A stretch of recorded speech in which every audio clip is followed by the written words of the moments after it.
Years ago, Europe was shaken by a migrant crisis. People fleeing war, fear of persecution, or simply looking for a better life. They came by land and sea, at first being welcomed, then turned away. Scenes over the last week in Italy and the Spanish enclave Ceuta are once again in the headlines. Here in France, illegal immigration has been also a hot topic, with particular concerns around security. Now, last month, the debate centred on a Tunisian who'd come to France illegally in 2009. That was after he fatally stabbed a police administrative assistant. Last year, another Tunisian travelled to France illegally also before killing 3 people in Nice, all of which has seemingly turned the screw on immigration.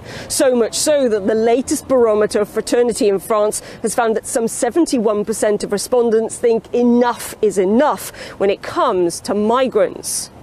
French have been promised by going through massive immigration, their lives would be better, that this would help because we needed extra workers. The French were not making enough babies. The reality of all that is that French are not seeing this. The situation is dire in France now. The economic situation is this immigration has not been organized. They opened the borders. They weren't looking. They had this magic money coming down from heaven, which they don't have for the French, for the hospitals, for daycare centers, for roads. They didn't have it for that, but for the immigrants, they had it. Other countries too are seemingly fed up with immigrants. Denmark's centre-left government has been tightening migration policies in recent years. Its prime minister wants to reduce the number of asylum seekers in the country to 0. It's even offering a cash bribe. We are ready with a huge bag of travel money for those who go back and rebuild their lives in Syria. Spain has spent most of this week trying to deport the thousands who arrived in its enclave of Ceuta. Prime Minister Pedro Sánchez even went to Ceuta saying order would be restored at the borders. It's a far different approach to when he first came into power in 2018. Back then, he allowed a boat carrying more than 600 migrants to land in Spain. The EU is also trying to sound tougher on illegal immigration. Ceuta is Europe. This border is a European border, and what is happening there is not Madrid's problem. It is the problem of all.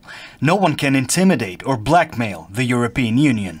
Figures from Frontex show that illegal immigration is back on the rise. It found that more than 36,000 attempts were made to cross into the bloc in the first 4 months of this year. Now, the problem may have dropped off during the worst of the 2020 year of COVID, but it is clear that as the EU makes headway out of the health crisis, that could see itself once more facing a new one. Charlotte Dubinsky, RT, Paris.